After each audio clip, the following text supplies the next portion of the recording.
You've managed diabetes for over 50 years. Do you consider that an achievement?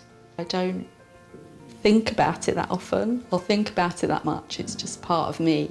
I have read about people getting awards for injecting themselves for 50 years or more, so I might ask the hospital when I go and visit. Well, when I heard that I'm going to be interviewing you and that you've been living with it for 50 years, I was in awe of you. I really was. That's a really nice thing to say, but it's nothing, you know. This one. How do you know whether or not the advice you provide is what I need? I think I would be asking you, and you would be the judge of that. In a sense, you would be leading the work that we do. Oh, I think that's amazing. That's so nice to hear, because when I was a child, at 5 years old, I was always so scared to go and see the doctors at the hospital. Because I remember there was a doctor called Dr. Pons, and she would just tell you off like a school teacher. It's changed a lot now, thank goodness. Thank goodness. And now it's all about what's right for the individual, which is really positive. I'm a clinical psychologist, and I did a master's in health psychology. And after that, I went to work in the NHS, in the health psychology department, working with people who had diabetes. I've never come across that. So you've never had or known of referrals being made to health psychology departments when people have diabetes to help them with their... I've never come across that. Wow. Ever. And even when I had a stillbirth, I didn't know about that. And I wasn't aware of that. So that was just not provided for? No. So essentially mental health and well-being is primarily my concern. What does it mean if someone calls you non-compliant or non-adherent as a person with type 1 diabetes? Well, I tell them that's wrong, basically, because I do all I can. But I'm curious, if you have been told that, how does that make you feel after what you've just told me?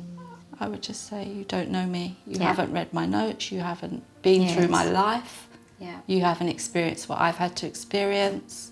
It's not a word or words that should be used for anybody with any illness at all.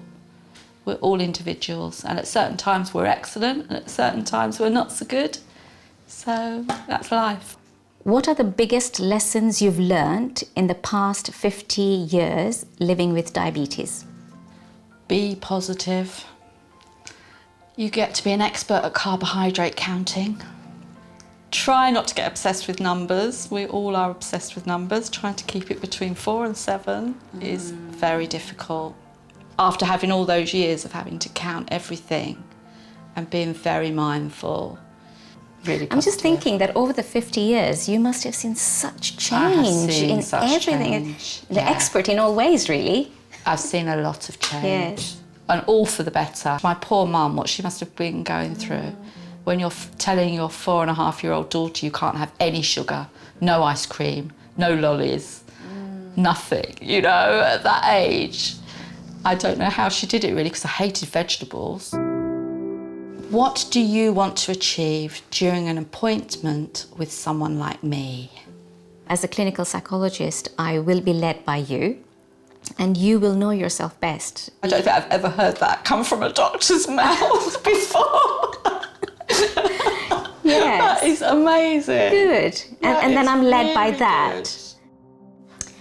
What's been the biggest lesson you've learned so far since being diagnosed?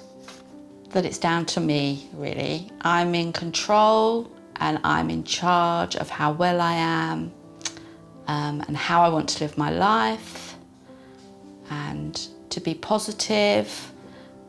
And now with the internet and positive technology, your control can be much, much better. My trust pays for my Dexcom for me, because my awareness isn't that great of my low blood sugars, because I've had it so long. I can be at 1.9 and still talking fine to people. It's often said that the key to happiness is living in the moment. How do I do that when managing my blood sugar requires me to spend so much time thinking about the past as well as the future? I guess mindfulness is about observing the present moment without judgment.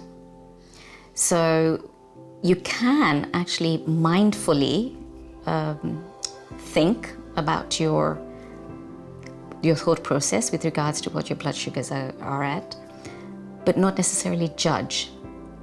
So that's the key, because you see, the moment you start thinking about the future of what you think your blood sugars are going to be because you've done X, Y, Z in the past, the body speaks the mind.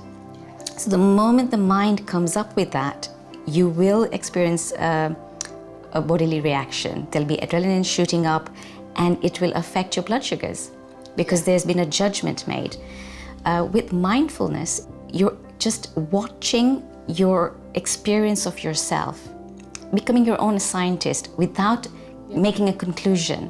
That's really good. I've never heard of that either. I think that's really good. Yes. I mean, they should tell that to everybody, and not to feel bad. You know, if you don't get it right, this is the thing, this is how we learn, isn't it? Is it true that people like me more likely to experience mental health issues since I'm living with diabetes? And if so, why? I would say yes. I think all research shows that people with diabetes are almost twice as likely to experience anxiety, depression, and just mental health concerns. And I mean, if you think about it, the moment somebody gets a hypo, you're going to experience anxieties trying to figure out, well, what's happening, what's doing, and the body just goes into it. And then on top of that, you've got everyday life, you know, job stresses, work stresses, family stress. I think because of that, people with diabetes are more vulnerable. But that doesn't mean that everybody's going to get it. I mean, you just say that, you know, exactly. It is individual. Individual, yes. What superpower do you think people develop as a result of living with diabetes? Great question. I should be asking you this question. People with diabetes do develop a huge amount of resilience and adaptability. So there is this ability to get on and live your life and do everything, go to work, look after children, pay the bills, you know, do everything that you've got to do, and always keep an eye on what your blood sugars are doing. From what you've said to me, when I saw that you had been living with it for 50 years, some of my awe was of that, you know, that there is something special with this person who has managed and lived with this. So in that way, you could say it's a superpower, you know. Carbohydrate lady. Expert on carbohydrate. Yes. What do you think your future holds? Everything. I just think it holds everything. I'm going to be a grandma soon, and my daughters are growing up lovely. It hasn't stopped me this far. Yes. So why would it change, really? Well, thank you very much, Sandra. Oh, thank you. I've really enjoyed talking to you. So have I.